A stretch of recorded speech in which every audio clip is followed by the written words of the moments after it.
നമസ്കാരം, എല്ലാവർക്കും പുതിയൊരു വീഡിയോയിലേക്ക് സ്വാഗതം. ഇന്നത്തെ വീഡിയോയിൽ നമ്മൾ കേരളത്തിൽ 2025 BSc നഴ്സിംഗിന്റെ അഡ്മിഷന് വേണ്ടി എൻട്രൻസ് എക്സാം നടത്തുന്നില്ല എങ്കിൽ ഏതൊക്കെ വെബ്സൈറ്റുകൾ വഴി BSc നഴ്സിംഗിന് അപേക്ഷിക്കാം എന്നതിനെ കുറിച്ചാണ് പറയുന്നത്.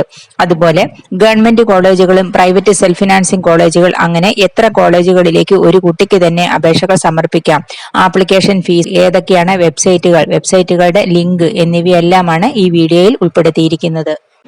എൻട്രൻസ് എക്സാം ഇല്ല എങ്കിൽ 4 വെബ്സൈറ്റുകൾ വഴി BSc നഴ്സിംഗിന് ഒരു കുട്ടിക്ക് അപേക്ഷകൾ സമർപ്പിക്കാം. LBS, AIMS, FNCK, PNC, MAC, CPAS തുടങ്ങിയവയാണ് ആ 4 അസോസിയേഷനുകൾ. LBS ഒരു ഗവൺമെന്റ് സ്ഥാപനമാണ്. കേരളത്തിലെ ഗവൺമെന്റ് കോളേജുകളിലെ മുഴുവൻ സീറ്റുകളും പ്രൈവറ്റ് സെൽഫ് ഫിനാൻസിംഗ് കോളേജുകളിലെ പകുതി സീറ്റുകളും LBSന്റെ വെബ്സൈറ്റിലൂടെയാണ് ഫില്ല് ചെയ്യുന്നത്. ഇതുവരെയും കേരളത്തിൽ BSc നഴ്സിംഗിന്റെ അഡ്മിഷന് വേണ്ടി എൻട്രൻസ് എക്സാം ഉണ്ടാകുമോ എന്നതിനെക്കുറിച്ച് ഒരു അറിയിപ്പും ഉണ്ടായിട്ടില്ല. അതുകൊണ്ട് BSc നഴ്സിംഗിന്റെ അഡ്മിഷൻ 2024 നടന്നതുപോലെ തന്നെ +2 ഫിസിക്സ്, കെമിസ്ട്രി, ബയോളജി എന്നിവയുടെ മാർക്കിന്റെ അടിസ്ഥാനത്തിൽ തന്നെ ആയിരിക്കാനാണ് സാധ്യതയും കൂടുതൽ. 2024 വരെ +2 ഫിസിക്സ്, കെമിസ്ട്രി, ബയോളജി എന്നിവയുടെ ഇൻഡെക്സ് മാർക്കിന്റെ അടിസ്ഥാനത്തിൽ റാങ്ക് ലിസ്റ്റ് തയ്യാറാക്കി ആ റാങ്ക് ലിസ്റ്റിന്റെ അടിസ്ഥാനത്തിൽ ആണ് അലോട്ട്മെന്റ് നടത്തി അഡ്മിഷൻ പ്രൊസീജിയറുകൾ നടത്തിയത്. +1 മാർക്ക് ഇതിനു വേണ്ടി പരിഗണിച്ചിരുന്നില്ല. രണ്ടാമത്തെ വർഷത്തെ ഫിസിക്സ്, കെമിസ്ട്രി, ബയോളജി എന്നിവയുടെ മാർക്ക് മാത്രമാണ് ഇൻഡെക്സ് മാർക്ക് കാൽക്കുലേറ്റ് ചെയ്യുന്നതിന് വേണ്ടി പരിഗണിച്ചത്. സ്റ്റേറ്റ് സിലബസിലുള്ള കുട്ടികൾക്ക് രണ്ടാമത്തെ വർഷം ഫിസിക്സ്, കെമിസ്ട്രി, ബയോളജി എന്നിവ ഓരോ വിഷയങ്ങളും 120 മാർക്കിൽ നിന്നാണ്. 300 മാർക്കിൽ നിന്നാണ് ഇൻഡെക്സ് മാർക്ക് കാൽക്കുലേറ്റ് ചെയ്യുന്നത്. 120 മാർക്കിൽ നിന്ന് ഒരു കുട്ടിക്ക് ഓരോ വിഷയത്തിനും എത്ര മാർക്ക് കിട്ടിയിട്ടുണ്ട് എന്നത് ടോട്ടൽ കാൽക്കുലേറ്റ് ചെയ്തതിനു ശേഷം ടോട്ടൽ കിട്ടുന്നതിനെ 1.2 കൊണ്ട് ഡിവൈഡ് ചെയ്യുമ്പോൾ കിട്ടുന്നതാണ് 300ലുള്ള ഇൻഡെക്സ് മാർക്ക്.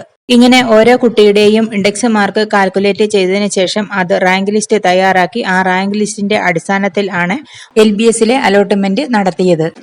2024 +2ന്റെ റിസൾട്ട് വന്നതിന് ശേഷം മെയ് 17-ാം തീയതിയാണ് ആപ്ലിക്കേഷൻ സ്റ്റാർട്ട് ചെയ്തത്. ജൂൺ 15-ാം തീയതി വരെ അപേക്ഷിക്കുവാനുള്ള സമയം ഉണ്ടായിരുന്നു. ജനറൽ വിഭാഗത്തിന് ആപ്ലിക്കേഷൻ ഫീസ് 800 രൂപയും SC/ST കാൻഡിഡേറ്റിന് 400 രൂപയും ആയിരുന്നു. സർവീസ് കാൻഡിഡേറ്റിന് 800 രൂപയും ആയിരുന്നു. www.lbscenter.kerala.gov.in എന്ന വെബ്സൈറ്റിലൂടെയാണ് ആപ്ലിക്കേഷൻ നൽകേണ്ടത്. 14 ഗവൺമെന്റ് നഴ്സിംഗ് കോളേജുകളും 144 പ്രൈവറ്റ് സെൽഫ് ഫിനാൻസിംഗ് കോളേജുകളുമാണ് ഉണ്ടായിരുന്നത്. ടോട്ടൽ 158 കോളേജുകളാണ് ഉണ്ടായിരുന്നത്. കോളേജ് ഓപ്ഷൻ രജിസ്ട്രേഷന്റെ സമയത്ത് 158 കോളേജുകളിൽ നിങ്ങൾക്ക് താല്പര്യമുള്ളത്രയും കോളേജുകൾ ലിസ്റ്റിൽ ഉൾപ്പെടുത്താം. LBSന്റെ വെബ്സൈറ്റിലൂടെ ആപ്ലിക്കേഷൻ നൽകിയതിനു ശേഷം അഡ്മിഷൻ ലഭിക്കുന്ന SC, ST, OEC, ഫിഷർമാൻ കാറ്റഗറിയിലുള്ള കുട്ടികൾക്ക് സ്കോളർഷിപ്പ് ലഭിക്കുന്നതാണ്. അവർക്ക് ഫീസിൽ വളരെയധികം ഇളവ് ലഭിക്കുന്നതാണ്. ജനറൽ, OBC, EWS വിഭാഗത്തിലുള്ള കുട്ടികൾക്ക് അഡ്മിഷൻ ലഭിച്ചാൽ ഗവൺമെന്റ് കോളേജുകളിൽ മാത്രമാണ് ഫീസിൽ ഇളവ് ലഭിക്കുന്നത്. പ്രൈവറ്റ് സെൽഫ് ഫിനാൻസിംഗ് കോളേജുകളിൽ അവർ 4 വർഷവും മുഴുവൻ ഫീസും നൽകണം. ഒരു കുട്ടിക്ക് തന്നെ 4 വെബ്സൈറ്റുകൾ വഴിയും ആപ്ലിക്കേഷൻ സമർപ്പിക്കാം. രണ്ടാമത്തെ വെബ്സൈറ്റാണ് cpas.ac.in എന്ന വെബ്സൈറ്റിലൂടെയാണ് അപേക്ഷകൾ സമർപ്പിക്കേണ്ടത്. 2024 ജൂൺ 20-ാം തീയതിയാണ് ആപ്ലിക്കേഷൻ സ്റ്റാർട്ട് ചെയ്തത്. ജൂലൈ 17-ാം തീയതി വരെ അപേക്ഷിക്കാൻ സമയം ഉണ്ടായിരുന്നു. ആപ്ലിക്കേഷൻ ഫീസ് ജനറൽ വിഭാഗത്തിന് 800 രൂപയും SC/ST കാൻഡിഡേറ്റിന് 400 രൂപയും ആയിരുന്നു. CPASന്റെ കീഴിൽ 9 നഴ്സിംഗ് കോളേജുകളാണ് ഉള്ളത്. പുതുപ്പള്ളി, മണിമലക്കുന്ന്, നെടുങ്കണ്ടം, പാല, പത്തനംതിട്ട, അങ്കമാലി, കൊട്ടാരക്കര, കാഞ്ഞിരപ്പള്ളി, സീതത്തോട് ഇങ്ങനെ 9 കോളേജുകളാണ് ഉള്ളത്. ഈ കോളേജുകളിൽ അഡ്മിഷൻ ലഭിക്കുന്ന കുട്ടികൾക്ക് അവരുടെ ക്ലിനിക്കൽ പ്രാക്ടീസുകൾ എല്ലാം ഗവൺമെന്റ് മെഡിക്കൽ കോളേജുകളിലും ഡിസ്ട്രിക്ട് ഹോസ്പിറ്റലുകളിലുമാണ് നടക്കുന്നത്. ഇവിടെ അഡ്മിഷൻ ലഭിക്കുന്ന കുട്ടികൾക്ക് വളരെ നല്ല ഒരു പ്രാക്ടിക്കൽ സൗകര്യമാണ് ലഭിക്കുന്നത്. ഇവിടെ അഡ്മിഷൻ ലഭിക്കുന്ന SC, ST, OEC, ഫിഷർമാൻ കാറ്റഗറിയിലുള്ള കുട്ടികൾക്ക് സ്കോളർഷിപ്പ് ലഭിക്കും. അവർക്ക് ഫീസിൽ വളരെയധികം ഇളവുണ്ട്. എന്നാൽ OBC, ജനറൽ, EWS വിഭാഗത്തിൽ ഉള്ള കുട്ടികൾക്ക് ഫീസിൽ യാതൊരുവിധ ഇളവുകളും ലഭിക്കുന്നതല്ല. അവർ 4 വർഷവും മുഴുവൻ ഫീസും നൽകണം. അടുത്ത വെബ്സൈറ്റ് PNC MAKയുടേതാണ്. Private nursing college management association ആണ്. ഇവിടെ ഗവൺമെന്റ് കോളേജുകൾ ഉണ്ടായിരിക്കുന്നതല്ല, പ്രൈവറ്റ് നഴ്സിംഗ് കോളേജുകൾ മാത്രമാണ് ഉള്ളത്.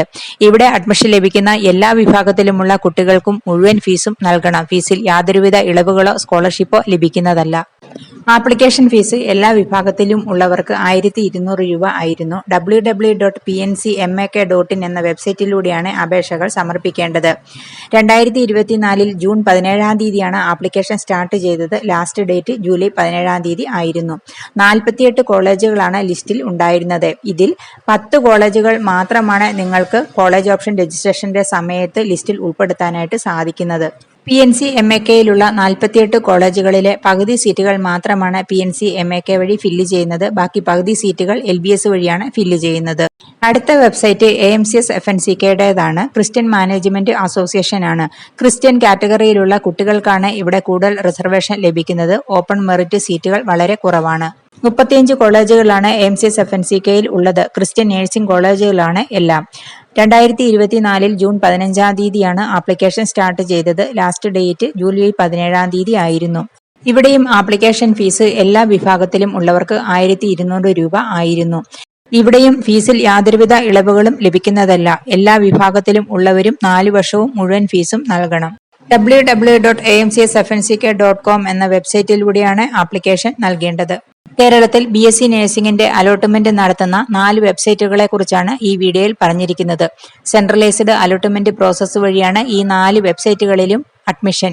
ഒരു കുട്ടിക്ക് തന്നെ ഈ 4 വെബ്സൈറ്റുകളിലും അപേക്ഷകൾ സമർപ്പിക്കാം. ഓരോ വെബ്സൈറ്റിലൂടെയും അപേക്ഷകൾ സമർപ്പിക്കുമ്പോൾ സെപ്പറേറ്റ് ആപ്ലിക്കേഷൻ ഫീസും നൽകണം. ആൺകുട്ടികൾക്കും പെൺകുട്ടികൾക്കും അപേക്ഷിക്കാം. ഈ 4 വെബ്സൈറ്റുകളിലൂടെ അല്ലാതെയും ഗവൺമെന്റ് കോളേജുകൾ ഒഴിച്ചുള്ള ബാക്കി പ്രൈവറ്റ് സെൽഫ് ഫിനാൻസിംഗ് കോളേജുകളിലെ ചില കോളേജുകളിൽ അവരുടെ സ്വന്തമായിട്ടുള്ള വെബ്സൈറ്റുകൾ വഴിയും അപേക്ഷകൾ ക്ഷണിക്കുന്നുണ്ട്. ഇൻഡെക്സ് മാർക്ക് കുറഞ്ഞ കുട്ടികൾക്ക് അങ്ങനെയും അപേക്ഷകൾ സമർപ്പിക്കാം. ഇതുകൂടാതെ NRI സീറ്റുകളും അവൈലബിൾ ആണ്. NRI സീറ്റ് ലഭിക്കുന്നതിന് വേണ്ടി ഓരോ വെബ്സൈറ്റുകൾ വഴി അപേക്ഷകൾ സമർപ്പിക്കുന്ന സമയത്ത് തന്നെ NRI ഡോക്യുമെന്റ്സുകൾ അപ്ലോഡ് ചെയ്യണം. ചില കോളേജുകളിലെ NRI സീറ്റുകൾ ലഭിക്കുന്നതിന് വേണ്ടി കോളേജിന്റെ വെബ്സൈറ്റ് വഴി അപേക്ഷ സമർപ്പിച്ചതിന് ശേഷം കോളേജുമായി നേരിട്ട് കോൺടാക്ട് ചെയ്യണം. കോളേജുകൾ സ്വന്തമായിട്ടുള്ള അപേക്ഷകൾ ക്ഷണിക്കുന്ന സമയത്ത് അവരുടെ വെബ്സൈറ്റിലും അതുകൂടാതെ പ്രധാനപ്പെട്ട പത്രങ്ങളിലൂടെയും അറിയിക്കുന്നതാണ്.